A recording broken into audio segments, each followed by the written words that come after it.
From the Grind Up with Jeff McClain. Real stories, real hustle, real success.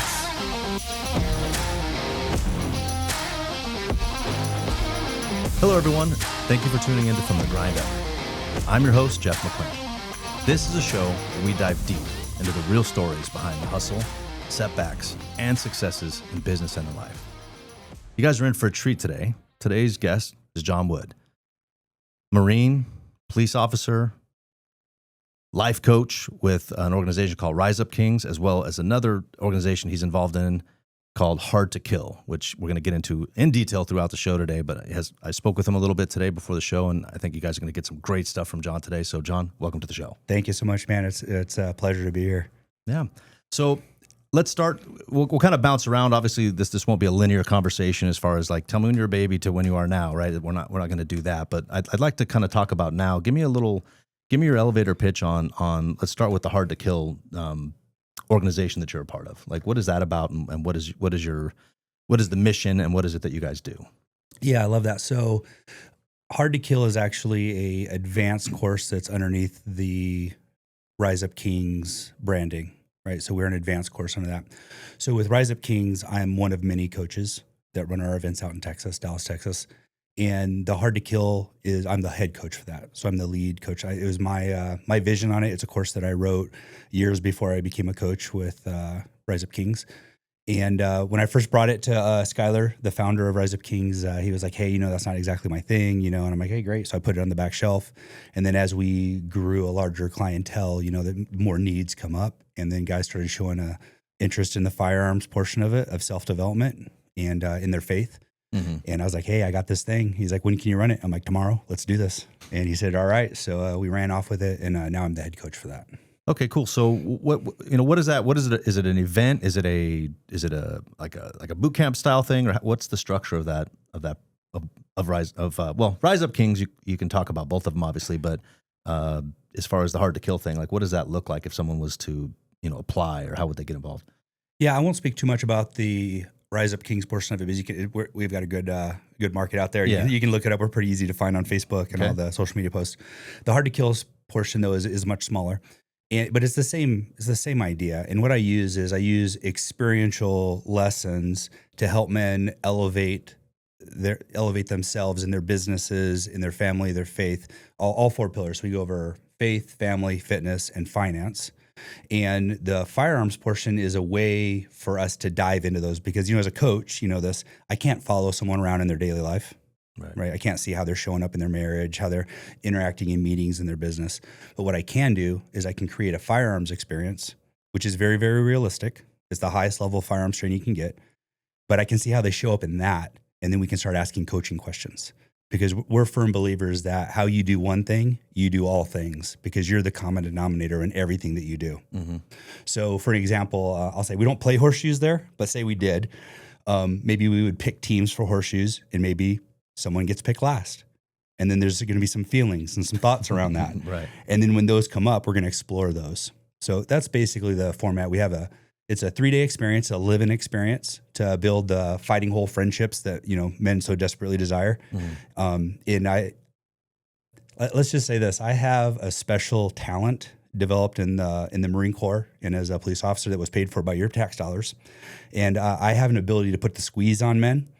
And a lot of guys show up and they tell me things like, hey, man, I'm an orange. But if I squeeze you and lemon juice comes out, you're a lemon all day long. Right. And the only way I can see that is by those long training hours. We're running 12, 14-hour days, wow. Harsh conditions, long hours. We're really going to put the squeeze to you to see who you really are. And you're going to come out of there a whole different man. That's awesome. I definitely want to talk more a little bit about that towards the end of this. But so clearly you identify with the way in which you coach, the way in which you lead men through I'm assuming through your Marine career, through your police career, is a masculine. I don't want to say the word alpha, because that probably has a kind of, or maybe I will, but it's such a, the semantics in that are kind of like, there's so many people have hijacked those terms, masculine, you're a masculine man, which allows you to teach other men and help them improve to be more masculine.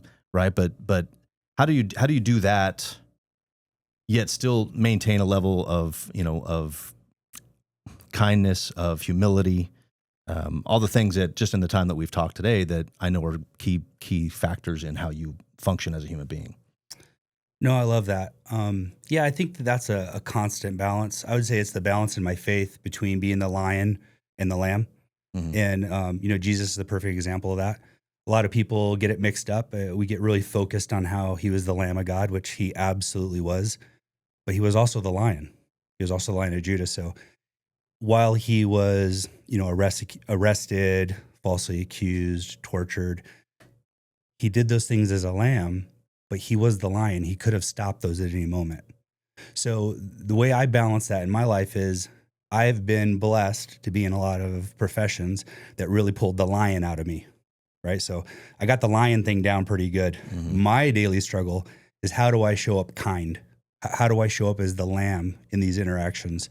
So I'll just give you a pro tip for me. This is one of the things I developed is if I'm running a boot camp style event, it's very different. There's a lot of lion coming out in that to earn the respect and, the sharing the experiences I have. So there's a lot of lion in that area.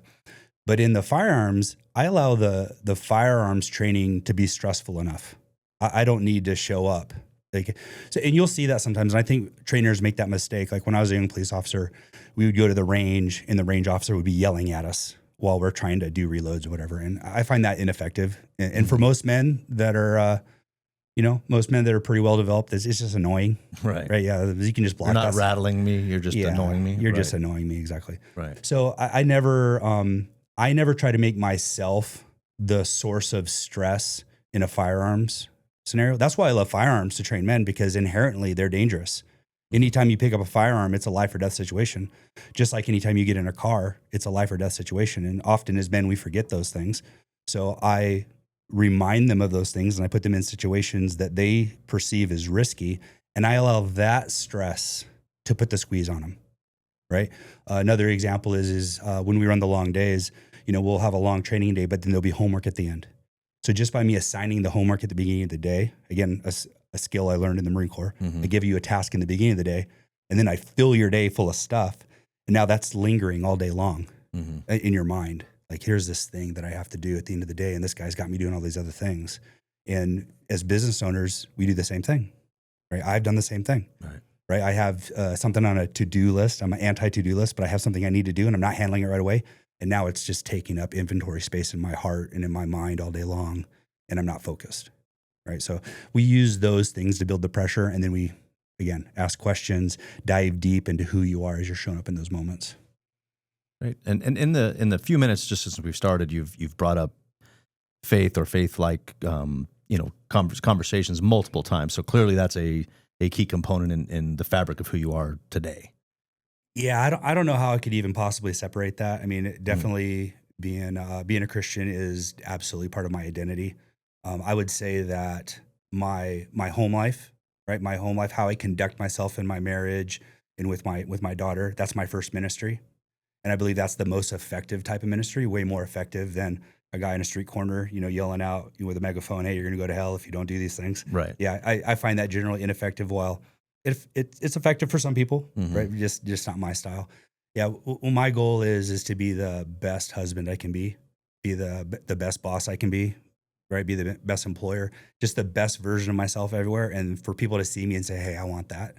Right. I believe that glorifies Christ better than anything you could ever say on a street corner. Absolutely. That's a great point. Well, let me back up then. So, has that always been you? Oh no. So yeah. And when I say back up, I mean back up. Like a lot of us, were raised in environments that taught that, and even like I've had people that I coach, or even myself included, where it's like being raised in an environment where it's like, yeah, the fundamentals were there. We hit church on Sundays, but the life wasn't that at all. So though that's still probably better than no exposure whatsoever, right? Because then at least you kind of have that itch there. You don't know what it is for a long time, but talk a little bit about, what was the kind of foundation of you as a child that, led to all these things that we're going to talk about? Yeah. So I didn't have the ideal childhood, right? So Dad left early before I was 2 years old, my biological father, and then I had no contact with him at all. One of my first contacts with him that I can actually remember was for I believe it was my 10th birthday. He was a bar owner, and he called me from the bar and thought he would have someone play happy birthday to me over a trumpet that was probably hanging on the wall of this bar or something. And everyone in the background of the bar singing happy birthday. I mean, this is my first contact with my dad ever. He called me up and, didn't land well for me. I bet. Yeah, as a 10-year-old tough.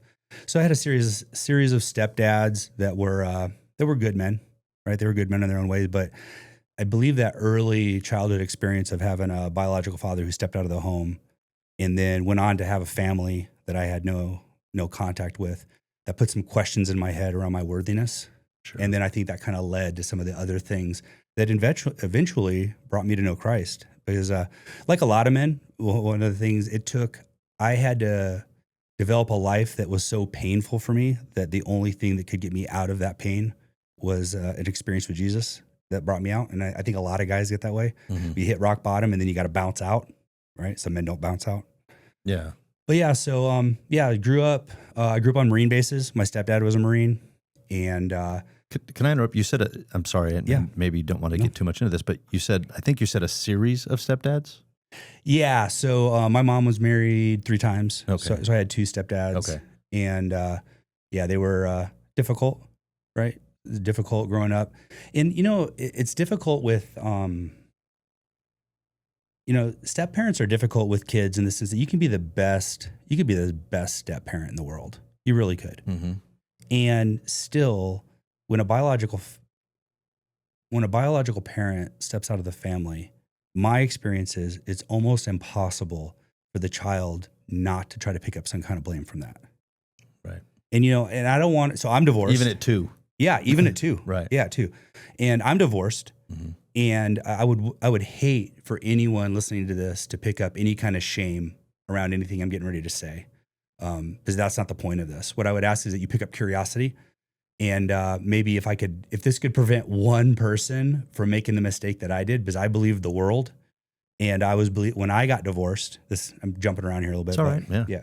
When I got divorced, I was believing the world because I was in the Marine Corps and I was in law enforcement, and like almost everyone's divorced. And I'd been married for 18 years. Like I was one of the rare unicorns in law enforcement. I had a double-digit marriage, right? Mm-hmm. But everyone was telling me things like, "Oh, you deserve to be happy. Your kid will be better off to be in a loving family. So it'd be better for you to get divorced and get remarried and demonstrate to them what a loving family looks like." That's all BS, man. Mm-hmm. I mean, I'm saying that sometimes divorce happens and it's unavoidable, maybe. But if you're a man out there and you're looking at a divorce, I would say, man, dig in and have the clarity and do everything in your power to fight for that marriage, because it matters to the kids. And I say this, when I got divorced, what I didn't realize was I was going to create a burden for my daughter that she would carry her entire life. And it doesn't matter how many times I say I'm sorry or ask for forgiveness, no matter how many great vacations I take her on, no matter how much money I poured towards her college, mm-hmm. that will be a burden that she will always carry. And I can't take that burden from her no matter how much I want. And that was the same burden that was created for me when my father stepped out. So again, stepdads, good guys, mm-hmm. but still there is something inside of a kid, in my experience, that when a parent steps out of the marriage, that it's just a wound that takes a long, long time to heal. For sure.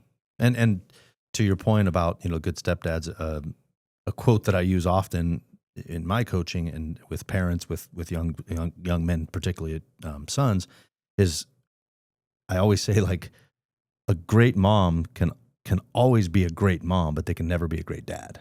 Exactly. No matter how hard they try, no matter what they do. And I guess the same could be applied to a stepfather. They could be a great stepfather, but they can never be dad. Like, there's nothing they can do. Like, they can fill those voids to the best of their ability, but and my experience is very similar in the sense I got divorced 16 years ago, and my kids, they're great. They're both well adjusted and they love me and they're doing great, and I'm happy in my marriage and all those things. Now, it was truly, I believe, my plan B became my plan A, in life, but not without damage. right? To your point. And as a good father, that's something you can really never forgive yourself for, right? Because you feel it was you being selfish in the moment, not speaking to your story specifically, but you being selfish in the moment. This is what I need to do for me, for my happiness, blah, blah, blah. The kids will be fine. And they are, but they definitely aren't unscathed, right? And no, absolutely. And as fathers, as protectors, we got to look ourselves in the mirror and go, I did that. Whether, maybe the circumstances were so bad that it made perfect sense and you just kind of had to do it, and that's fine. But for sure, the kids always pay the price. Absolutely. And so I think the takeaways here are, first is to do everything in your power to make the marriage work. Like everything in your power. And I hear a lot of men say to me, they say, well, I've done everything, Jon. I've done everything there's to do. And I always ask them, well, what's more true? Is it true that you've done everything possible or everything you know of? That's normally more true, the second one. And I made that mistake. Like, I don't know why, like we're going to get into this, I know later, and how I got into coaching and everything. But when I was a Marine, if someone told me they were reading like a self-development book or something, like I'd totally make fun of them. Like totally make fun of them. Like, what, you got to read a book to learn how to be a man? I don't think so, right? Like that's who I was. Right. And when I was married, I knew that there was problems and I wanted to get into counseling, but I was trying to get her to go into counseling with me because as an arrogant dude, I thought it was her. If she would just do these things different, we could be happy, right? So I wanted to get her into counseling so we could fix the marriage. It never even occurred to me that I could get into counseling or therapy or coaching on my own. Which just blows my mind now that never even occurred to me, because everything else in my life that I ever wanted to be good at, I got a coach for, right? I wanted to be the best at baseball. I got a coach. Wanted to be good at jujitsu, got a coach, and did private lessons, right? Like everywhere else in my physical world, learning physical skill, I sought out coaches. But I didn't realize that, there's this thing in here that can also use some coaching, right? Sure. Yeah. And it just, when I finally realized it again, once I dug a hole so deep for myself that I had no way out, but to reach out for help for somebody. And then that was opened up to me. Once it happened, I was like, oh my gosh, like there's this whole part of the world I've been missing for 30 years. That's a great clarification to make, because a lot of people are like, I've done everything that I can. And that may be true. But not everything that can be done, right? There's a big difference in everything I can, or I know to do to say exactly what you said, but not realizing there's a whole world of other things that can be done that you haven't done. It reminds me of, I talk about Tony Robbins all the time on the podcast because I just love the stuff he does. But there was a lady talking to him about their marriage, and he said something, do this or whatnot, and she said, well, I've tried. And he said, okay, you've tried. He goes, do me a favor. And she's standing up, and he goes, try to pick up that chair next to you. And she kind of looks awkward, and he goes, no, try to pick it up. And she grabs it, and she picks it up. He goes, no, I didn't say pick it up. I said, try to pick it up.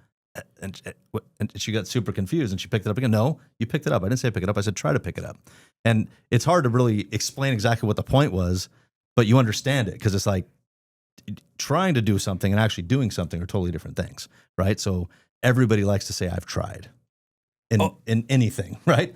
I love it. I tell clients, triers are liars, right? So as a coach, like I'm focused to be uber particular about people's language, because it's going to give me a window into their belief statements. So when I hear a guy say, oh, I've tried, like right out of the gate, I'm like, okay, that's no. Right. Yeah, you will, right? Try is really low on the commitment ladder, right? And you can try this out with from as if I say, hey, you want to meet me for coffee tomorrow? And we set a time. Hey, 10 a.m. sound good? Okay, I'll try to be there. Yeah. You're going to be sitting there alone for sure. You're going to be sitting there alone. Yeah. No doubt. No, language is very important for sure. So, was there a point like, so growing up, and I kind of want to dive back into that just briefly. So, nothing, it doesn't sound like crazy stuff, just a broken household like so many other people. Grew up on Marine bases? Yep, mostly Marine bases. What was who were you like as a kid? Were you always a leader, more kind of the alpha in the group? Were you, was that just in you? Or is that something that, because a lot of times people in those environments, to your point, don't have the self-worth and don't feel like they're, worthy of any kind of leadership or even in amongst their friends, they tend to shy away from any real meaningful relationships growing up. What was your experience like in that aspect? Yeah, that's a great question. So I've never even given that a lot of thought, but that's good. So I was like, if you ever seen that Christmas Story, the Island of Misfit Kids, I was like, they were like all the toys on the island, and like it's like a gym in the box instead of a jack in the box, and a train with square wheels or whatever. Right. Yeah, water pistol that shoots jam, I think was the other one. Yeah, there was a king of that island. I was the leader of those guys. I was like the leader of the Misfit toys. Yeah, best of the worst. Yeah, the best of the worst. Yeah. Okay. I had a couple things that made it particular. My story, which made things difficult for me, was I was always a really big kid, right? Okay. So I was always like a solid 25 to 30 pounds heavier than all of my peers, like probably from like third grade up. And I had a really young face, like a baby face. So that's funny.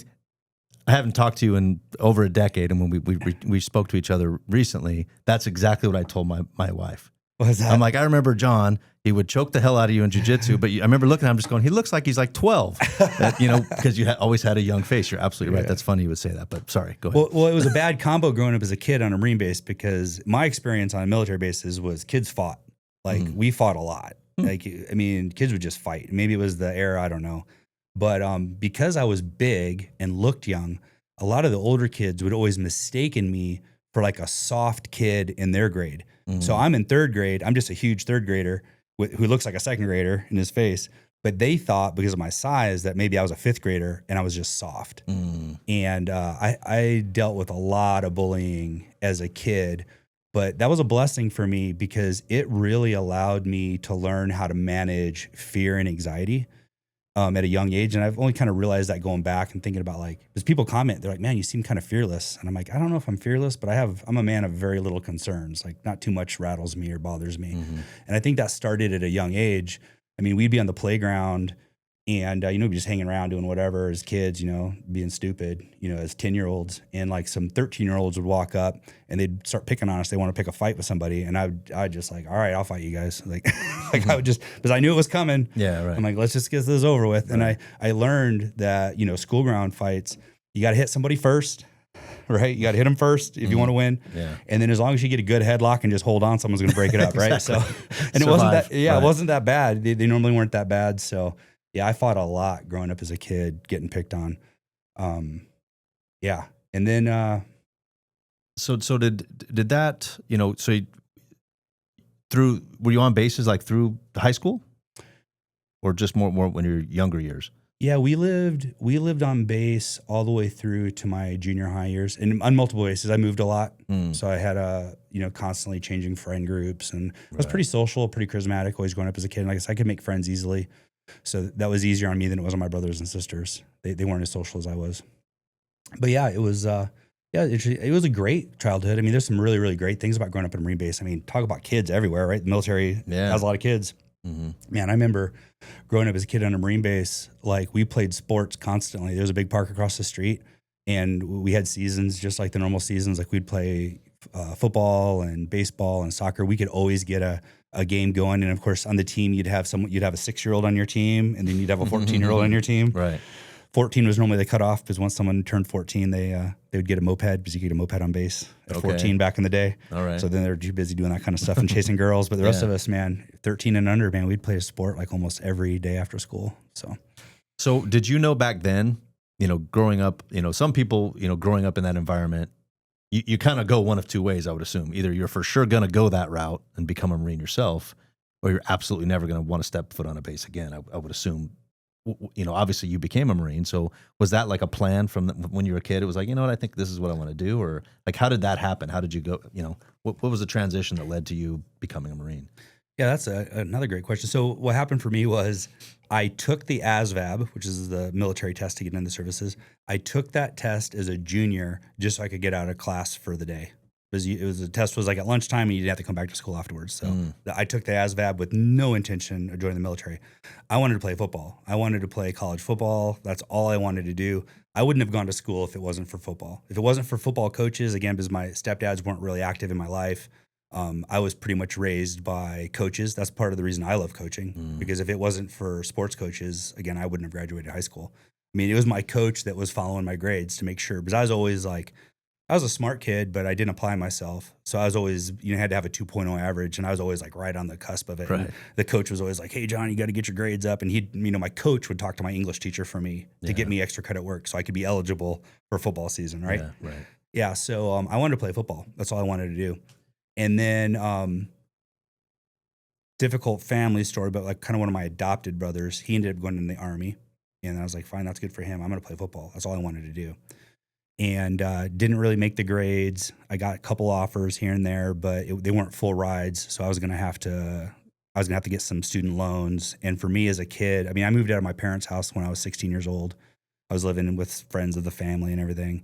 So as a kid who's doesn't have really income or anything, to take out a loan for like $30,000 for a student loan, I thought it was like all the money. It might as well have been $2 million, right? For sure. For a kid. So I wish now I would have done it. Right. But I was like, man, I can't do that. So I went to the junior college.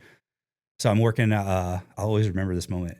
So I'm going to the junior college, hating school because I'm only there to play football. Right. And then I'm working at the cool pizza joint in town as like a delivery driver. And I'm not making ends meet because I'm moved out living on my own with some of the other football players. So I applied to be the night manager of Subway. And back then, this is a long time ago. This is like back in like 1993, 1994. So Subway was kind of new. And I had applied to be the night manager at a Subway. And I had just gotten the job. So now I'm a pizza driver and a Subway driver, neither of which are a Subway manager, which neither are in my purpose, right? I'm ineligible to play football now because I'm not going to class because I'm working. I'm not able to manage any of it. Yeah. And I'm at a party in our house. And I'm sitting at the table at this party, and there's high school kids there. I just graduated. And I'm looking at the guy who has the job I want, the manager of the pizza store. And he's flirting with all these high school girls. And I'm looking at this guy, and I just get like a total feeling of like the ick, right? I'm just looking at this guy, and I'm like, up until that moment, I wanted to be him. I wanted to be the guy who was the manager of the pizza. That was my big dream, right? And I'm looking at this guy, and I'm like, oh my gosh. And I remember just going to bed, woke up the next morning, drove straight to the recruiter's office. Wow. Drove straight to the Marine Corps recruiter's office. It was in November. Walked in and said, hey, I want to be a Marine. When's the, because I knew it was it's kind of my origin story, right? It was familiar to me. My family had been in the Marine Corps. So that was an obvious option for me. And it was way better than being this guy. Yeah. So I went in, man. I was probably the easiest recruit in the history of the Marine Corps because I just walked in, and he's like, well, have you taken the ASVAB? I'm like, yeah, I took it like 2 years ago. He's like, let me see if I can find it. He goes to a file cabinet. He's like, yeah. He's like, hey, you scored well. I'm like, hey, great. He's like, when do you want to leave? And I'm like, well, I got like $500 in the bank, and I'm going to give that to my roommates to cover my rent. So I can leave like anytime from like noon to day till. Right. And he's like, wow. So he's like, all right, you're serious? I'm like, yeah, I'm ready to go. Let's do this. Because I just wanted out. Yeah. At that moment, I saw my future in that guy sitting at the table, and I didn't want nothing to do with it. Well, so yeah, he signed me up right there, and I didn't ship until like 2 months later. So I ended up getting like a bus ticket and visited my family and went around the country on a Greyhound bus, which is a whole nother experience, life experience at 18 years old. Yeah. But I joined the Marine Corps in January, shipped out, man. And one of the greatest experiences of my life. Talk about a place where you have coaches, right, Marines pouring into you. Man, it was an incredible experience for me. I know not everyone has fond memories of the military, but man, it got me out of being a pizza manager. Right. No shade on the pizza managers. Yeah. Just I'm not a big fan of the ones sitting on high school chicks, right? So, yeah, for sure. Yeah. For sure. So it is clearly that that decision, it's funny when young people are watching shows like this or listening to shows or whatever, how important those decisions are. It's a decision you made when we were 17, 18, 18 years old, whatever that was, that to this day still affects the way in which you run your life. Right, it literally changes the trajectory of your life. Oh, absolutely. Because had you not done that, that calling, that feeling, and had you just, pushed that down and said, no, I don't want to do that. I'll just chase my pizza dream here. Right. You could obviously have a completely different life. So it's amazing when you go through people's lives, whether you're talking to people or on the podcast or whatever, and you realize there's always one or two or three or five key decisions that literally change the entire future. And I think people go around the world too lightly with all their decisions. Like, I'll just go do this, I'll go do that, it won't matter. And not knowing that that's literally sending them down a different path than maybe they want to be going on. So that's an interesting thing. But so let's talk about the military experience first. How long were you in the military? So I was in the Marine Corps. I was actually in the Marine Corps twice. So I did 5 years initially, and then I got out take that back. My first enlistment was for 5 years, and then I re-enlisted for 4. And then I got out, and I was out for about 9 months, and then the Iraq War kicked up. So I got recalled as a by name recall because by that time I was in bomb disposal. I was a bomb tech, and when we invaded Iraq, they needed a couple. They needed medics, they needed translators, and they needed bomb guys. So, wow. So I got recalled. Actually, I got recalled out of the police academy. I was in the police academy. The police academy at that time was like around, I believe it was like right around 7 to 8 months long. And I was in the police academy, and they were offering waivers to not go to Iraq if you were a first responder, any type of first responder. Mm-hmm. So I was eligible to not go to Iraq, but man, I just had a deep desire to go because I had been out of the military such a short time that all my brothers were going. Like guys that I was super close with were gone. And it's like, man, and there was no military conflicts when I was in the military the first time. Right. For my first 9 years, there were no military conflicts. So it was like I was at practice every day and never got to play the game. Yeah, right. Right. And I was like, hey, coach, put me in. Like, send me. It's crazy because I think as a civilian myself who never served, I think a lot of people say, wow, you got so lucky. You got to serve in a window when you weren't having to fight in combat, right? But more times than not, when I talk to people who are Marines, it's like, no, you don't understand. Like, to your point, practice and the game, there's a big difference, right? And it's like, It's like you've sharpened this tool, this weapon so much, you want to put it into use, right? And for good, obviously, it is. And actually, a really interesting fact around that is, that some of the highest levels of PTSD for military veterans are actually veterans who didn't serve in combat. Really? Yeah, there's like a ton of men and women who suffer PTSD because they feel like they didn't do their part. And those are the veterans that when you thank them, well, most veterans are shy about their service. Yeah. But yeah, it really hits them sometimes. Like, hey, thank you for your service. They're like, oh, I didn't do nothing. It's like, no, dude, you did. And man, my heart goes out to those men and women because when I was fleeing the pizza market, I wasn't going, it's because I'm going to go to Iraq in 10 years from now. Yeah, right. Yeah. The day I joined, it was for the same reasons the other guys were joining, for other reasons, right? Yeah.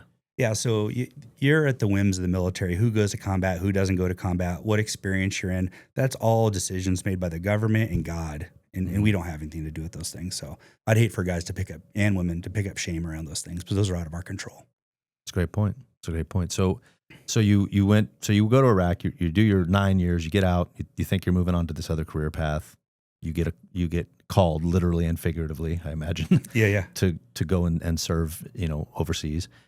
When I talk to veterans, I try not to get too much into this because it's not a lot of, don't want to talk about this stuff, and I'm fine not talking about it as much as you are comfortable with, Yeah. But what was that experience like, and how important were some of those experiences in who you are today? Yeah. So, gosh, the military military and law enforcement really exposed me to death. Right. So I've had an incredible number of friends who've passed away and died. Some really close. I've had maybe like 7 or 8 really close friends who've passed away on the job, either as a police officer or as a bomb tech or a Marine. And then I've known close to 30 acquaintances, like guys that I've had lunch with or been on an op with or gone to school with. And then you hear they died and you're like, oh man, that sucks. So yeah, I became real familiar with death. And unfortunately for me, I believe those deaths that I experienced really tied into that feeling of unworthiness I had from my biological father stepping out. And it just kind of compounded on that, right? And then I believe I picked up some PTSD from that. I was undiagnosed for years. I didn't realize it. Same thing. If you told me that if you and I were in a shooting and you told me you were going to talk to the head shrink because you wanted to, I'd probably make fun of you, right? That's just who I was. The culture, right? Yeah, that's the culture. And Yeah, of all the deaths, there were two deaths that really hit me. One of was kind of on the front end, and one was kind of on the back end. And it's kind of crazy because you never understand, or I never understood what's going on in the subconscious. Like it's kind of surprising me. Like guys, like I see this in law enforcement. Like guys will see the most awful thing ever, and then they see a dog die, and it breaks them.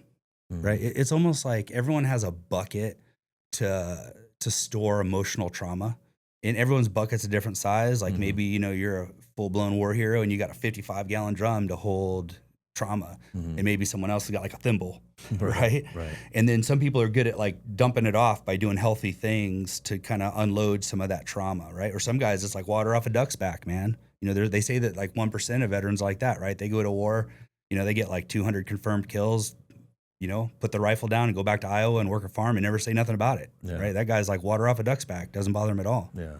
So everyone has a different capacity. So it's curious to me about the two that bug me the most, but I'll tell you the first one. The first one was I believe it was in 1998, and it was Staff Sergeant Craig Dame. And what had happened is I had made a lat move from the infantry into bomb disposal. Super excited about it. It was my way to get into like the special forces community. And they have a green side and a black side, and I had just gotten selected to go on the black side, which was going to be like the hostage rescue portion of it. We're going to go into deployment and prepare to save the world, and run around in the shorts and the sunglasses and do all the cool stuff, right? And I got picked up on the team. I'd been on the team just for like a week and a half, and I got a knee injury.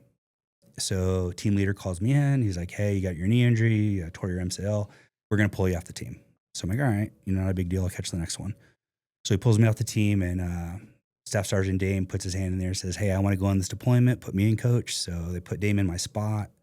3 weeks later, they're on a training operation, just training off the coast of Camp Pendleton. And long story short, they were practicing fast roping. And basically what fast roping is, for those of you guys who don't know, is you got a helicopter, and you got to get the Marines off the helicopter onto a hostile location where the helicopter can't land. So for example, in this scenario, the helicopter is going onto a boat that doesn't belong to us. So how do we get our guys off our helicopter onto their boat? Well, they have this thing called a fast rope, and it's like a rope like the rope you climbed at gym class. And basically what you do is there's a hole in the bottom of the helicopter, and all the Marines got all their gear on. First guy jumps the rope, grabs it with a pair of gloves, pinches his feet around it, and he slides on the rope. It's called fast roping. And then you have like 13 guys come off the rope. Pretty impressive. It's fun to do. Yeah. Great thing. Well, they were doing those type of exercises, and there was some confusion on the flight deck about who was given the landing orders and the flight operations. It's a long story, but basically what happened is the helicopter got tied up in the safety netting on the side of the ship. Helicopter tilted sideways, lost lift, went into the water, and like 20 Marines in the water. Not all of them came out. Staff Sergeant Dame was one of them that died. And I took that one particularly hard because the story I told myself was that was my seat. Yeah. Like it literally was like 2 weeks difference. And, I didn't tear my MCL. It would have been my seat. And then I had all these stories that I told myself, like Dame, incredible Marine, great dude. But I was bigger, stronger, faster in my mind, a guy who could do anything, like stronger mindset. I'm like, if anyone could have gotten out of the helicopter, it would have been me. It should have been me. I should have been the one to get off the helicopter, right? And then just going to his funeral and seeing his wife and the kids, man, it was hard, dude. I took it hard. And man, I just packed that stuff up and didn't talk about it, like for 20 years, just carried it silently. But it's like when you're carrying stuff like that in the back of your subconscious, man, in my experience, it's like dragging an anchor, and you're dragging it with you everywhere you go. Every relationship you're in, this thing's back there, like speaking, right? Like tingling at you. Yeah. So that was the first one. And then the last one that hit me, this one was a crazy one because I wasn't even working at the time. I was in the theater down here in Temecula with my wife and my daughter. We're just watching a play. And we're watching this play, and it's intermission. And it's like out of the movies. We're just sitting there, and all of a sudden, someone's like, "Is there a doctor in the house?" I mean, we're in the theater, and they're just getting ready to open up the curtains for the second scene. It's just a random day. Just random. I'm off people. Duty. Yeah, okay. I'm sitting in my nice shirt, with my wife and my daughter. I can't even remember what the play was. It was community theater down in Temecula. We're watching, getting ready to watch a play. And a woman in the very front row, dead center stage, front row, she stands up and she's panicked and she's like, "Is there a doctor in the house?" I'm like, "This is like all the movies." So I stand up. In my mind, I took a really long time walking down there, hoping someone else would get there first, right? And she said I was there like instantly, but like, to me, it was like an eternity. So I walk down there, I get into the front row, and I look, and there's this guy. And from being a police officer, and being in the military, by that time I'd seen dozens of dead bodies. Like I'd seen a lot of dead bodies. So I look at this guy, and he's a big dude. He's like 6'6". He's like 300 and something pounds. Great big dude, older guy, probably in his late 60s. And when I looked at him, I didn't see him as a person. I saw him as a dead body. And I looked at him like, "Oh, that's a dead body." They come walking up, and she's screaming, "Someone help." And I look at her, and I catch her eyes, and I could just see that, like the anguish and the pain in her eyes. I'm like, all right, in this moment, the only thing I can do is everything I can to comfort her, to let her know that someone did something, right? So I grabbed this guy. There's a couple other people there. They're helping out. Those are some funny stories I can tell you over coffee sometime. But it was kind of a crazy moment. But I ended up getting this guy on the ground. I start doing CPR on him. And we're wedged between the front row of the seats and the stage, dead center in the stage. Everyone's sitting in their seats because the play was getting ready to start. And I'm doing CPR on this guy with 2 or 3 other bystanders. I'm doing the compressions and stuff. And like I said, in my heart space, I was only doing the CPR for her. Because to me, this guy was a dead guy. He's a dead guy. He's just dead. And I'm doing CPR on this guy. You know, his shirt's open and everything. And we do like 3-4 rounds of CPR on this guy. And I remember just praying like, man, I wish the fire department would show up so they could take over. And like, I'm exhausted, like absolutely exhausted from working on this guy. And so someone shows up with an AED and they're like, "Hey, we got an AED." I'm like, "Okay, that's great." So I put the AED on him. I put it on him real quick, and it goes through the cycle. It shocks him one time, and then it says no, non-responsive. I'm like, no kidding, right? He's a dead body, right? He's still a dead guy to me. And it tells continue CPR. So I'm like, all right. So I start CPR again, man. And this is crazy. Like I'm in the second round. Remember, in my mind's eye, this guy's just a dead guy, just a dead body. I start doing CPR on this guy right after the AED hits this guy. And he takes the deepest, craziest breath I have ever heard in my life. Like, I swear you could have heard this thing from like 100 years away, man. Like, and the best way I can describe it, he took a breath like a dude who wanted to live. And in that moment, under my hands, like I felt this guy come back to life. Like his skin went from gray to pinkish, like right under my hands. I can still feel it. And it was like crazy to me. And this is the part where I know that your subconscious has a role that people don't know about is at that moment, like I was instantly overcome by anger that he came back to life. And I knew it was like so irrational. And we get him breathing, fire department shows up, they pick him up, they take him. And then like I'm overcome in emotions, like, and I'm so angry and I don't know why. So I walk away from everyone. I walk out behind the theater. I'm like walking around. I just like walk the streets of Old Town by myself. I'm just like walking away to get space because I know the feeling I'm feeling is completely irrational. I'm like, why am I angry? Like I couldn't understand why I was so angry. And then after like praying on that and diving into that over the following days, what I realized was the thing that was making me angry was like so many of my friends who had died and I had no control. Like I did everything I could for them not to die. Like guys I trained, guys I deployed with, and they still died. Like I had no control over that. And here this guy, like, why God, why would you give me control over this guy? Like, I don't even know this guy, right? Like, I don't even know this guy. Why is this the guy I save, right? And I was pissed off over it. Wow.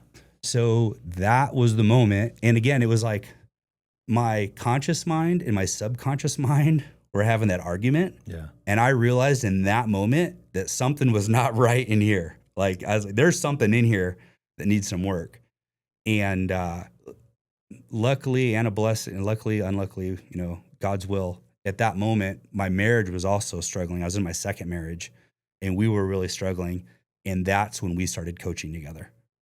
She and I, my second wife, Jenny, incredible woman. She's the one that really brought me to the Lord. We started seeking out coaching and counseling together. And then that's what opened up this whole opportunity for healing for me. And I'm proud to say that, that was a long story, but it was those two bookend moments are kind of like the bookends of my PTSD story, right? They're the both ends. And it was the second one that forced me into a position. I was like, okay, I got to find some help. Because again, I could see it in myself. I'm like, this isn't rational how I'm responding to this. At a loss for words for a moment. You have to forgive me. Well, that is quite a story. Let me finish the end of it real quick. So this is actually pretty good. So not the end of my healing, but his name was Jon, actually, also. Mm-hmm. His name was Jon. He was a retired police chief. He had become a lawyer, been very, very successful man, very, very powerful man. So I needed to know why this guy lived. Like, it was really important to me to find out why this was the guy the Lord would allow me to help, right? So his family reached out to me. They wanted to talk to me. So I went, my wife and I, we drove and met his wife. And this is what I found out. And this is really great answer was, so basically what we understood was after we did CPR, he came back to consciousness in the hospital for a very limited amount of time, for about 3 hours. And it was enough time for all of his family to come back and visit with him. That was the story that was told to me. And then he passed away shortly after.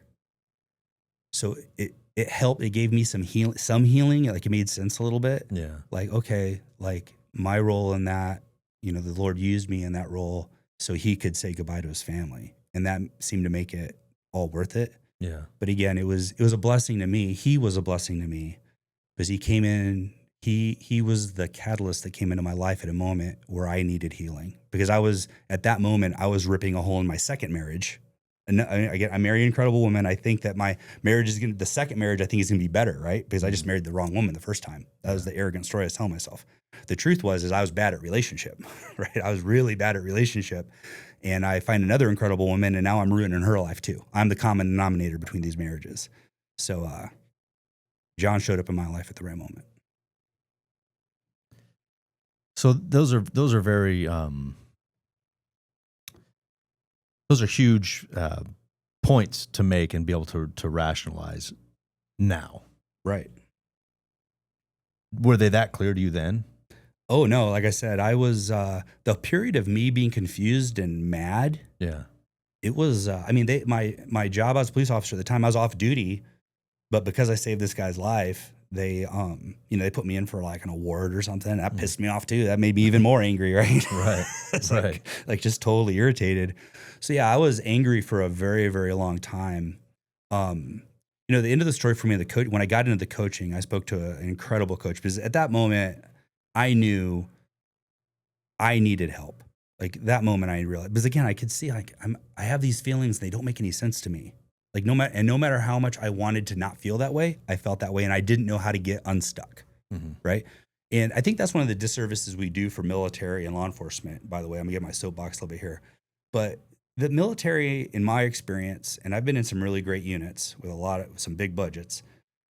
They say they teach mindset, but they really don't teach the tools like Robbins does.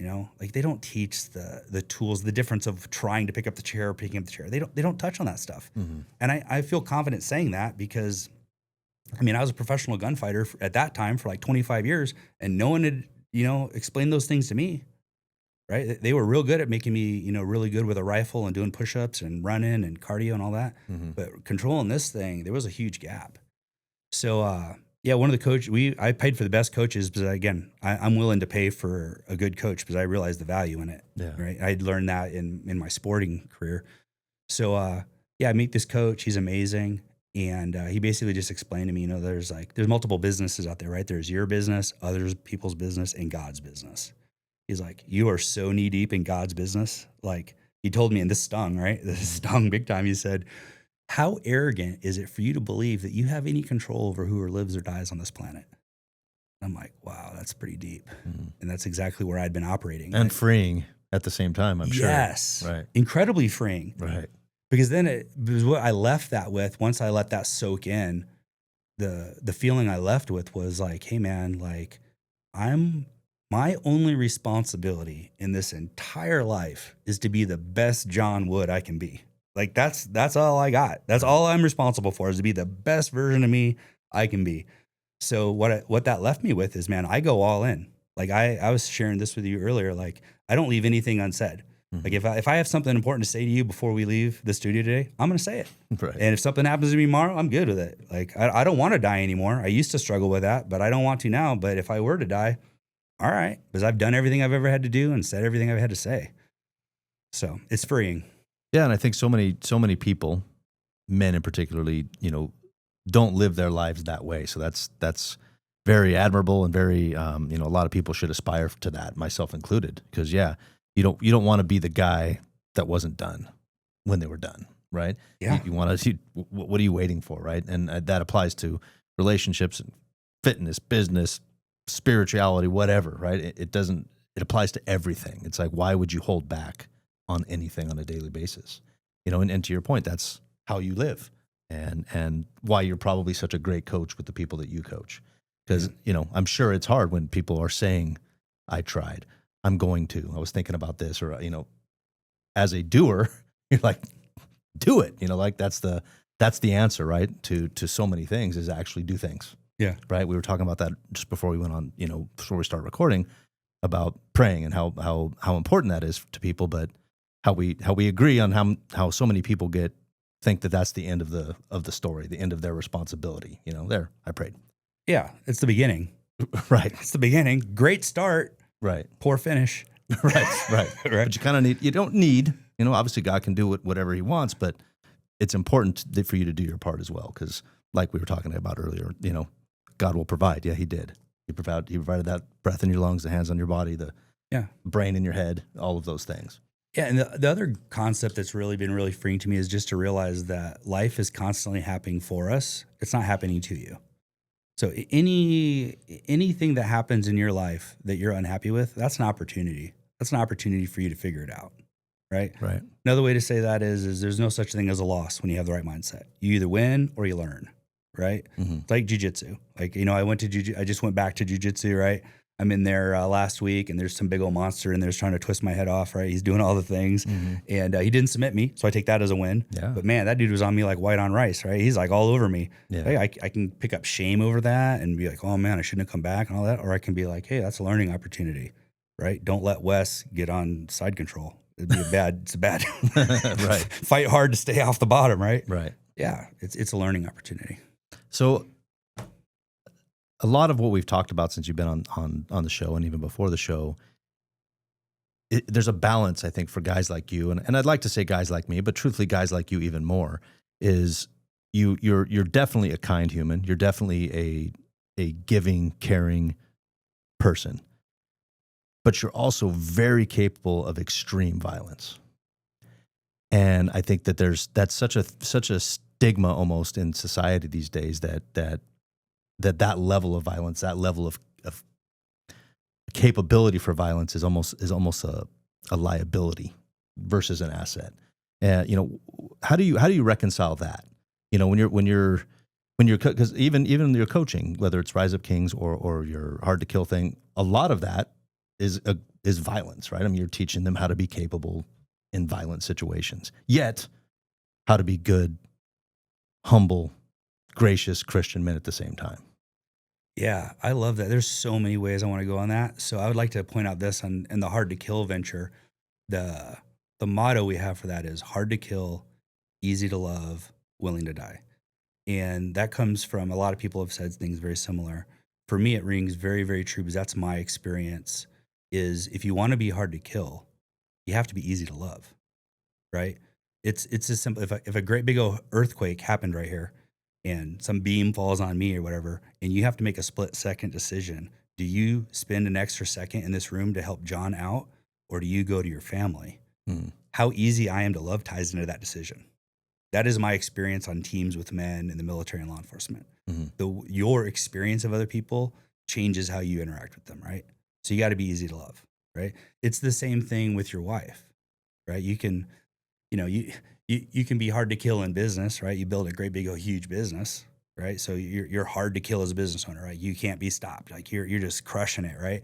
But if you're hard to love, most of those guys end up in divorce. You end up losing it all, at least half of it, right? Right. And then the third part is being willing to die for something outside of yourself. And I think that's one of the most important thing about men, is to believe in something more than yourself, Like you can't be the most important person in the room.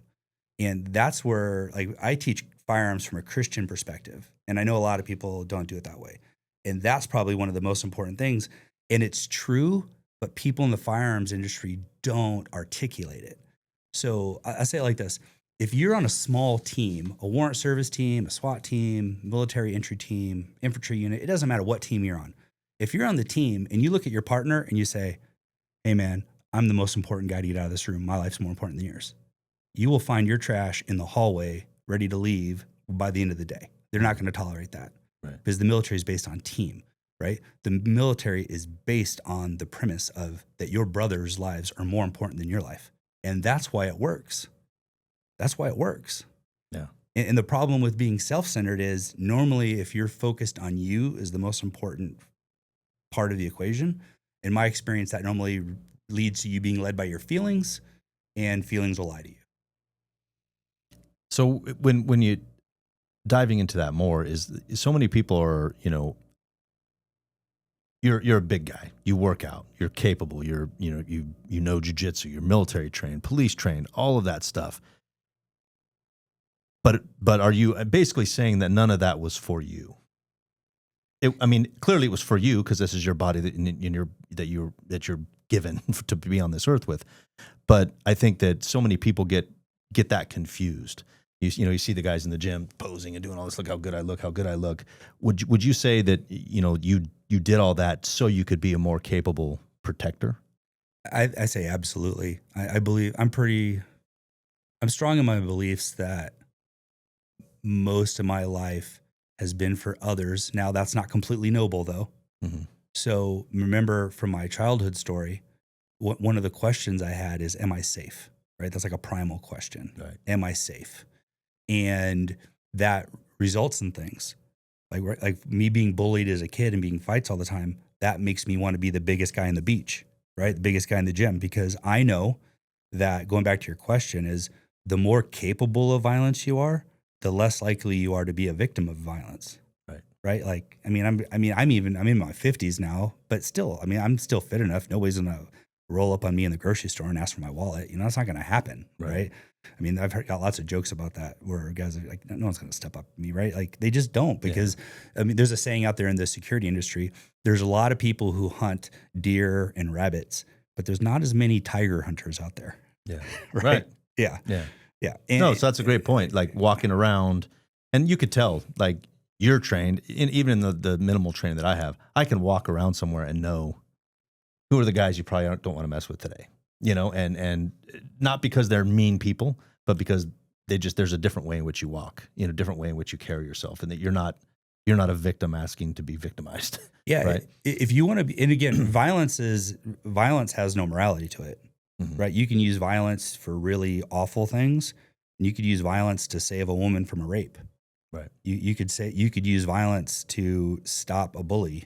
Right. You could use violence to stop a dictator. Right. Like you can use violence. It just is. It's necessary. It's just a tool. So I would say the more capable of violence you are, the better equipped you are to be a pacifist. Right. Because again, I haven't been in a street fight, and I can't even remember the last time I was in a street fight. I came close to being in one, actually, ironically, like a month ago. I was driving, and I was talking to my passenger, a friend of mine, and we're talking. And while I'm talking, I'm not paying attention to driving. And I didn't do anything illegal, but I did something that was uncourteous to another driver. So basically, he wanted to make a left turn in front of me to get into a parking lot. I didn't see him, so I pull up. So he can't make the left turn. So now he has to drive an extra 15 feet to get around me. Which is pretty much a capital offense at that point. Oh, yeah, yeah. It's, So he drives up, and I catch eyes with him because he drives by really fast, and he slams on his brakes, and he jumps out of the car, and he slams his door. And he's a big guy. He's around my age, but he's gym bro. He's jacked and everything. And he's throwing his arms in there. And again, if I wasn't capable of violence, something like that might concern me. And I'm not going to go into the whole story of how I assessed this guy quickly, but very quickly, even though he's a big dude, I just assessed that this guy was not a threat to me. Like, I was unconcerned about his physical presence. And that allowed a calmness in me, right? Like, I'm like, this guy's not going to fight me. And if he does want to fight me, like, I'll fight him. Like, if that's what he needs, I'd rather pray for him. Yeah. But if he needs someone to fight him, I'll be that guy for him, if that's what he needs, right? Yeah. And that completely de-escalated it. Right. Whereas if you're not capable of violence, now you fall into the Chihuahua category. I was literally just going to say the exact same thing. The loudest one is usually the one that actually doesn't want this thing to escalate. And those little dogs always start fights at the dog parks, man. Yeah, no doubt. They always start the fights. No doubt. That's a great point. So, moving on to like a more official kind of, bottling this up, so you have all these experiences throughout your life from childhood, fighting, dealing with some levels of trauma and whatnot, and then military, police, all of those things, Brazilian Jiu-Jitsu. Now you decide you want to make a career out of coaching. Basically, you got sought out some coaching yourself, dialed yourself in better, and then I'm sure realized that that's going to be a continual thing for the rest of your life, and then decided to start coaching yourself. So what was that process? I mean, did you go to a Rise Up Kings event? Did you reach out to them directly to work with them, and how was that kind of time frame? Yeah, so it was an incredible blessing. So I had gone through all the coaching. I mean, my wife, I drug her all over Southern California to the most expensive coaches we could find because I was so determined I wasn't going to get divorced the second time because I was taking it personal. Mm-hmm. I'm like, I am not going to fail at this thing. Like, there is no way that I can find two incredible women on the planet and ruin both of their lives. Like, I'm not going to be that guy, right? So we started doing it. And again, I fell in love with it because all the mental stuff tied into all the combatives, right? And you know this, like, a blue belt in jiu-jitsu knows all the techniques for the most part. After your blue belt, you're just convincing people to let you armbar them, right? It's just nuance after that, and the whole mind game. That's what I love about jiu-jitsu and boxing so much is it's the mind game that's going on. Love it. So I fell in love with the coaching stuff. So I started using it in men's ministry at my local church.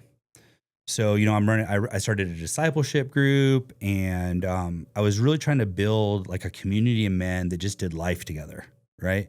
So my experience is Christian men live very isolated lives. Like, we go to church on Sunday, and then, we listen to some music that maybe doesn't land very well for us. We're not very excited about it. We listen to a message. Okay, that's great, right? That's good. But then we go home and we do our life on our own until the next Sunday, right? That was my experience. I wanted to do life with Christian men because I wanted to train at my faith. And I knew everything that I had ever trained in my life before, I was better as a part of a team. Like, you're always better as a part of a team, right? So I started building this group of men around me, this discipleship group. And it's funny, they ended up naming it the Woodsman. My last name's Wood. I think to make fun of me because it made me uncomfortable. I cringed when they said it. And that's, of course, they went with, because that's what real guys do. Of course, yeah. They give each other a hard time. Yeah, they give each other a hard time. So, yeah, it was an incredible group. It was running, it's going well. And I was on a hike with our pastor. I was also running the security ministry at our team, at our church. And I went on a hike with our pastor, and we were just talking. He thought I was retired already because I was at the church so much. It's because I was training. And yeah. And I said, no, I'm going to do like 5 or 6 more years with the police department. And he's like, well, what's your plan? I go, well, I just want to, like, I've never chased money. Like, I've always felt like that's just not a desire I've had. Not that there's anything wrong with it. I think it's a great scorecard where you're moving in life and everything. It just hasn't been anything I needed. So my feeling with my pension and everything, my real estate investments, everything I'd done, I felt pretty comfortable that I could retire early and just go into ministry, right? And that was my plan. That's what I shared with him. And then he said to me, he goes, well, I make a living serving the Lord. And I'm like, yeah, no kidding. Right? I'm like, yeah, imagine that. And he goes, yeah. He goes, would you ever think about leaving early? And I was like, why are you asking these questions, right? I feel like you're leading me somewhere. And he goes, well, I have someone I want to introduce you to. And at the moment, he was the faith coach for Skylar Lewis, who is the founder of Rise Up Kings. And he had just moved the organization from California out to Dallas, Texas. And he goes, hey, he's looking for a guy, and I think you're the guy, and I'd like you to introduce you to him. So I'm like, all right. And this is kind of a funny story. I get on a call with Skylar, and because I had come from government jobs, like job interviews were always like very structured. Like, you get an HR announcement and like you get 3 weeks of notice, and they have to advertise it so all the groups can not complain about favoritism or nepotism and all these things. And so Skylar sets up a call with me, and I think he says this phone call. So I'm thinking he's just going to call me and say, hey, we have something, we don't have something, the announcement will come out. Like, that's my culture, right? That's my culture. So I had hurt my neck at the time, and I had just come back from physical therapy. I'm all sweaty. I'm in a t-shirt. I'm getting ready to answer the phone, and I get a text message from him, and he says, hey, could we do a FaceTime? And I'm like, man, that feels kind of weird. A guy asking me to FaceTime. I'd never FaceTimed anyone. And I'm like, that seems kind of weird. And I'm like, all right. So I'm Google searching how to FaceTime, find out, get on this FaceTime with him. And we're like a minute into the conversation, and I realize this is a job interview. This is the interview. Right. And it totally rattled me. And I was like, oh my gosh, like it went pretty bad. I felt like it went awful. Right. So then he's like, all right, well, this, that, and everything. I'll call you back. I'm like, all right. He said, we'll call you. Yeah, pretty much. And I got off the phone, and I've always been a driver. Like at that time I was teaching at the college. I was working, working in my police job full time. I had 2 ministries I'm running. I'm always driving, pushing, right? So I get off the phone, and my wife says, she's like, how'd it go? And I go, it went awful. That was the worst job interview I've ever been, including the pizza job, right, that I talked about earlier. Right. And she's like, good, you don't need another job. And I'm like, all right, that's fair. And at the time I was doing firearms coaching as my own private little business. And he called me up like a week later, and he goes, hey man, I'd like you to come out and see what we're all about. And that surprised me. I was like, wow, okay, this guy's serious. So I flew out there, and then, man, it just worked perfect. It was funny because I show up for the event, and the Rise Up Creans experience is like a 4-day, like kind of like a mini boot camp. It uses a lot of the same principles that the military uses, but way better, right? So I'll give you an example of that. In the military, if you have 20 troops in front of you and one of them doesn't have their canteen, right, you punish the other 19, and you make that guy watch, right? And then you move on. And it's like a lesson of like, look, everyone's depending on you. They all matter more than you. Your canteen isn't for you, it's for them, right? Because if you don't have your canteen, that means you don't have water. And if you don't have water, you're not capable. And if you're not capable, you can't protect me or the other guys, right? But I think the hole in the military plan is they never dive into that private to find out, why didn't he have the canteen? Like, you never find out. And there's a reason why. Right? We those of us who have been in coaching, we know that there's something deep in there there's a reason why that canteen didn't show up, right? There's something going on with them, especially if it starts happening multiple times, right? They never do that. Well, at these events, we dive into that. And the reason that guy doesn't have a canteen, even if he's a business owner, it probably showing up somewhere else in his life. There's somewhere else in his business that canteen's not present, right? So we run it very similar to that style. Well, because I'd been a drill instructor in the police academy, and I'd done all these things. So I show up just to observe, and I was at the tail end of COVID, and their drill instructor called in sick, and he was really sick, really sick. So he called in sick. So it's literally the morning of the event. I'm just there to watch, and they're like, hey, could you be the drill instructor today? I mean, I got no anything on with how this event is supposed to go. And there's an incredible coach there. He's a head coach. His name was Todd, great dude. And he'd just basically pull me aside, and be like, hey, okay, this is what's gonna happen. You're gonna pull the guys off the bus. You're gonna exercise them. And then after that, you're gonna say these things, hit these points, and then throw them back on the bus. I'm like, all right.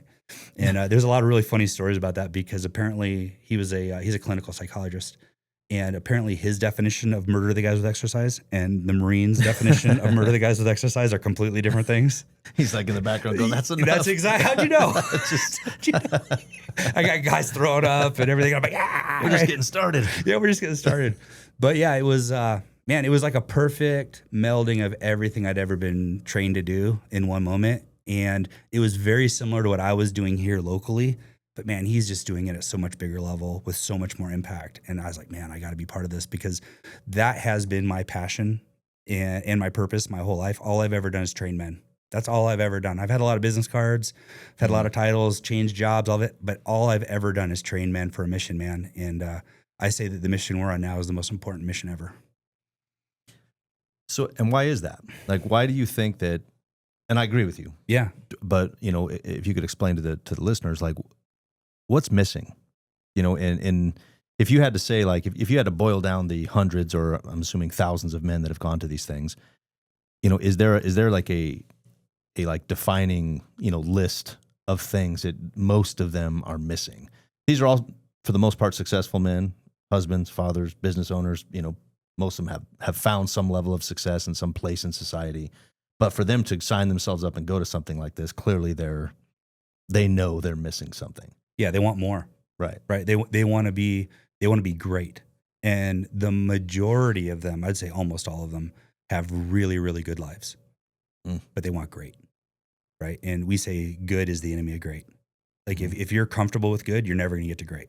Right. They got that, they're addicted to the flame, the hunt, right? The chase, right? They just want to be a better version of themselves. Right. And we say the best version of you is the man God created you to be, to lead your family, your business to the highest level possible. Right. And I say that is the problem, is that there is a void or a gap of men in our country doing that right now. Right. Like, I'm a real big fan of some of the stuff you're doing. I know you disciple a lot of young men or mentor them, and that's what we need more of. Right. But you have to be the best version of you to do that. Right. Because if not, it's just fake. Yeah. Right. And there's nothing worse, right? Like, you've ever read a really incredible book by someone, or you latch onto someone that you want to be your mentor, and then you find out that he's involved in some stuff he shouldn't be involved in, and you're like, oh man. And then it makes you second guess everything that he shared with you. Yeah. Right. So you got to be the best version of yourself first. And this next generation coming up, these young men, man, they're desperate, man. They're so hungry for powerful men in their lives, powerful men that are in control, right? Masculine men, right? That are controlled and, meek. Right. Yeah. Not weak. Big difference. Right. You can't be meek if you're weak. Right. Because you have no choice. That's right. There's no virtue in it. Yeah, right? No virtue. That's right. So like, do you so the people that are going to these things, they're as a rule, they're not people that are necessarily lacking, like, oh, that we need to fix them. No. They just want more. It's the opposite of going there at a place of weakness, like, oh, help me get better at life. It's, yeah, I'm pretty good at stuff, but I'm looking for that edge that, for whatever reason, and again, holding themselves to a higher standard, right? And you guys are just a tool to help them get there.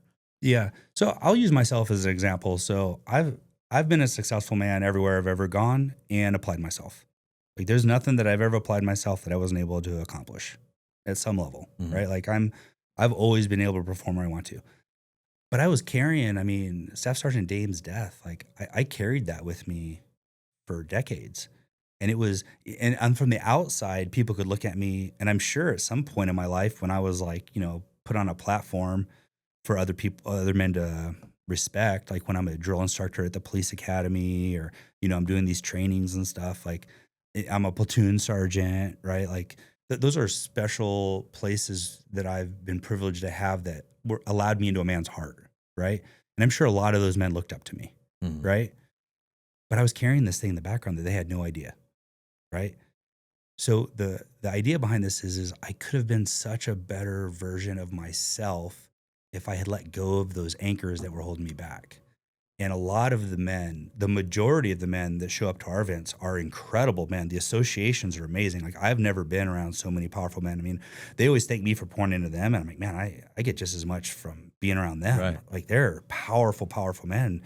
But we've all got a thing, right? We all have a thing that we default to, right? It's like sedation. Like, my thing is salt, right? Like, I have a stressful day, man. You better hold the jar of peanuts, hide it from me. My wife will hide the salty chips, man. I've had times where I've come home on a really bad day, and man, I open that thing up. I'm like, you won't believe what happened. Right. She's like, stop. I'm like, okay, right? Like, we all have a thing, right, of sedation. If you're gonna have a thing, guys, let it be salt. Oh, right? well, I think there could be a lot worse. Tom, I got other things too, but like, don't talk to my doctor about the salt. Yeah, true. Right. Yeah, so we all got a thing, and these guys are they want to be the best versions of themselves. Right. They're ready for the next level. Awesome. So, real quick, kind of a quick, fun little as we start to land this plane here. Little rapid fire section, if you don't mind. Oh, yeah. So get ready. I'm down. We're gonna pull the buzzer out. All right, let's do this. Most important trait of a leader. Wow. To say the most important. I'll softball that a little bit. An important trait of a leader. Gosh, man, I want to drop something really, really profound here, but I think it's just being curious. I think curiosity. And I think that might be the second one, but I'd say it ties in with going all in. So what I mean, I think the mistake is having those two traits, being curious and decisive. Like being able to be on that balancing beam, I think is one of the most important things of a leader, is to balance those two things. So for an example is if my marketing isn't going the way I want it to go, to be able to pick up curiosity, not just jump right to this is what we're doing, but to pick up curiosity and go, okay, like why is this not going the way we want? Pulling the team together and asking really good questions and getting all of their input.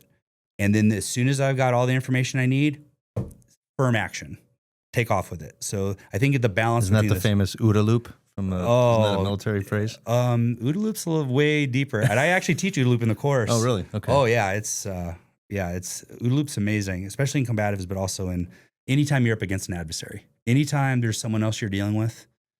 Yeah. Right. You guys should look it up if you don't know it. Colonel Boyd. Okay. Colonel Boyd came up with the OODA loop. There you go. All right. Favorite Bible verse for men? Oh gosh. And you don't have to quote the actual yeah, but verse actually up until now, numbers have not always been my best thing. But yeah, I think it's Ezekiel 6. I heard the Lord ask, "Who shall I send?" And I said, "Here am I, send me." Like that's my verse right there, man. Send me. Love it. Biggest problem facing young men today? Pornography. Oof. Flat, like easy, hands down, because the biggest, there's lots of problems with pornography, but I think the biggest problem with pornography is, besides the fact that it is scientifically engineered for a dopamine response that unrealistically associates your brain with what sexual activity should look like, right? Which is just setting you up for unhappiness in any other normal, healthy relationship on the planet. I think it's a barrier for good relationship. So for an example of that is, the woman at the end of pornography is never going to say no to you. So you don't have to work for love and sexual intimacy. It's easy. It's just it's like a light switch. It just comes on, comes off. Whereas developing the skills to earn a woman's love and respect, that's a skill that a lot of men are not learning right now. And your horniness drives you to learn that. Right. Right. Let's be real. That's man, that's so true, right? It's too easy. And that's not that I want to go off track, but that's, of course I agree with that, but also how easy it is for young men. A lot of the young women have lowered the bar, lowered the standard of what young men have to do to get that sexual intimacy. Culture has created that, where even in our generation, it was like you had to take them on dates, and you had to go here, and you had to meet the father, and you went through all that stuff, and you were willing to persevere for that payoff, right? Yeah. If we're being honest. But yeah, now it's like, yeah, I hit her up on Tinder, she met me here, and that was that. It was like, they lose the hunt, which we've talked about. Like, there is something in pursuing a woman. There's as much dopamine in that as there is in actually getting what it is you wanted to get. Yeah, and the problem though is it's a counterfeit. I am so loved by my wife right now. I've never been so loved by a person on the planet. And to be in that type of relationship with a woman who respects and loves me that way, that's better than any sexual encounter I've ever had in my life. And then you add, that we're sexually compatible and everything else on top of that. Like it's next level. And when you go to pornography, it robs you of the skills necessary to get to that level, man. And I know what I have, and I want everyone to have it. So when I see a young guy struggling with porn, man, it breaks my heart. All right, a couple more. One book every man should read. Loving What Is by Byron Katie. And I should say that's the most influential book in my life besides the Bible. And it's not a Christian book, so I always want to make sure I say that, because some guys say, hey, this isn't even a Christian book, but it is absolutely compatible with Christianity.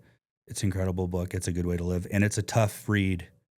Like, I had to break from it a couple of times because she takes the gloves off, man. She shares. So it's a female author? Female author, yeah. It's crazy because her name sounds like she's a guy. Right. Yeah. I believe she's still alive up in Northern California, runs like coaching camps and stuff. Okay. She's got to be in her 80s or 90s by now. Oh, wow. But man, that book is fire, man. It'll change the way it'll make life so easy for you. Just love what is. She basically says in the premise of the book that any unhappiness you have in your life is because you have a conflict with reality.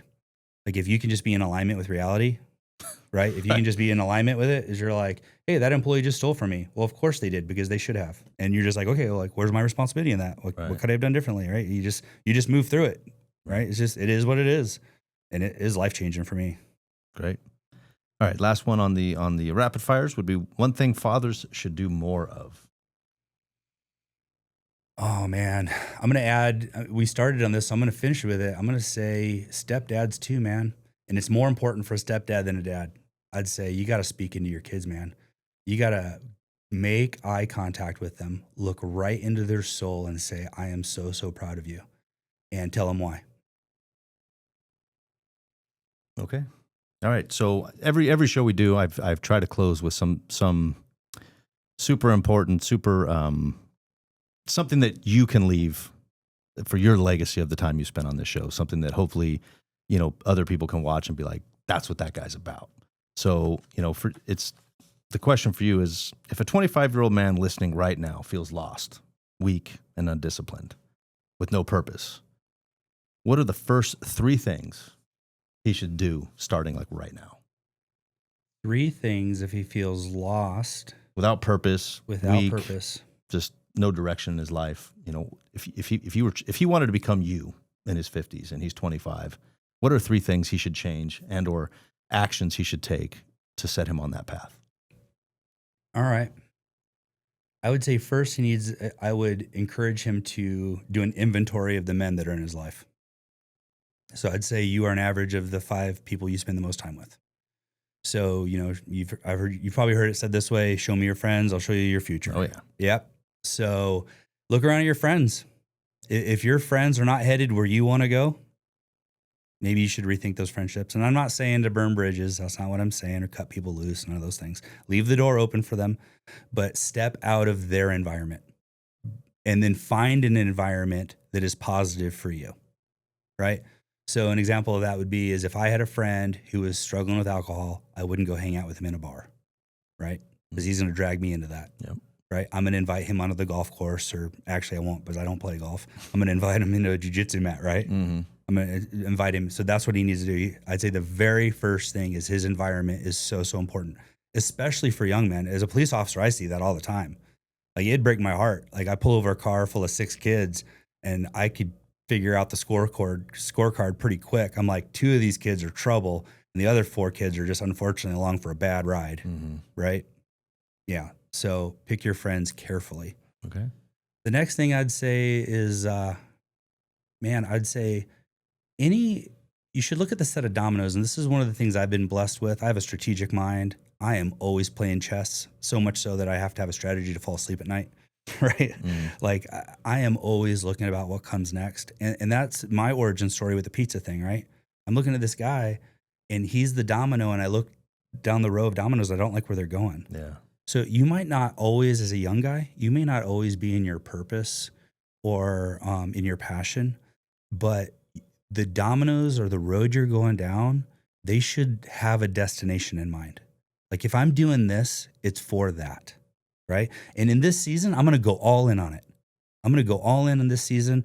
And it's like, burn the boats on the shore, go all in, no fear, just go, 100% be hard to kill. Right. Just go all in on that thing and just know that you're going in the right direction. And when it's a new time for a new direction, pivot, keep doing the same thing. Right. And then, I have to say the last one is the most important, man. I'd say, develop a relationship with Jesus. I mean, it has worked for me. Life is just so much easier now that I've devoted my Lord to Christ. So I would say this. I'll give a tangible example of that. When I was a police officer, I was running at the end of my career as a sergeant, and I was running an office. My commander spent very little time in the office. Incredible guy. He didn't need to be there anymore, right? Then he was, but he pretty much let me run things. I'd earned that trust. And before I started training in my faith, I was just a show up on Sunday Christian, not training at it. I would drive into the police station, and on the way in, I'd be listening to talk radio. So I'd get to the police station, I'd be all pissed off over politics. And then as I'm going into the police station, I'm thinking about, I got to correct the police reports. I got to get the roof fixed. I got to counsel, this guy on that. I got to, do this, all the things. That's what I was focused on. Once I gave my life to Christ, now I see my job is my ministry. The way I show up on a daily basis is the best testimony to Christ and the biggest calling for me. So now what I changed is I stopped listening to talk radio on the way to work because it wasn't serving me well. It was making me irritable and angry, and it wasn't helping me show up to be as Christ-like as possible. So then what I would do is I would listen to worship music, even though it was tough for me to do because I wasn't a big fan right away. Right? Yeah, tough sell for me in that one. But I got into it. Right? You can learn anything. So I did that. I get to work early, and for 15 minutes before I would go into that office, man, I would just pray that I could be as Christ-like as possible, focus on relationships, and be the best version of myself I could be as I walked through that door. And then instantly, everything got easier. Everything got easier once I started trying to serve other people, which is basically the premise of your sanctification, right? Once you've accepted Jesus, you are justified. And then after that, you're called to be sanctified, to become more Christ-like while you're here. Well, the blessing about that is it's an easier way to live, man. It's like the easiest way to live. Like I have so little concerns about things because I just show up and just be the best version of me, man. The police reports will get corrected. Right. It'll work out. Yep. Just go all in. Well, guys, like I said, you're in for a treat today. I hope you enjoyed some of the stuff that Jon's talked about. I certainly have. And if you're ever starting to lose faith in humanity, in society, in the people walking around the earth, just remember, there's lots of guys like Jon walking around. So we're going to be all right. Let me ask you this, Jon, for reaching out, if someone wants to get involved in Rise Up Kings or in your Hard to Kill, how would they do that? I'm sure, like you said, I'm sure they can go online or whatnot, but is there, like, what's the website? What's the link? What can you put out there? Oh yeah, I really appreciate that. So yeah, so if you're interested in Rise Up Kings, we're really easy to find. We're all over social media. So we have some intake stuff there. And if you want to speak to me personally, just ask to speak to Coach Jon. I'm the only coach there named Jon, and my name's spelled Jon. So it'd be easy to get a hold of me. They'll forward that to me right away. If you're interested in the Hard to Kill section that we have, and we actually have a course coming up here in Southern California in October. If you're interested in that, all you got to do is go to our webpage, which is RUK for Rise Up Kings, Hard to Kill. RUK, Hard to Kill. Again, I've had a great time. Enjoyed this conversation. We probably could turn this into a 3-hour show, but I've committed to not do that to people. But maybe I'll have you back on again. So I really enjoyed it. And those of you that also enjoyed it, hopefully you like and subscribe. We got more great stuff like this coming up soon. We'll see you on the next one.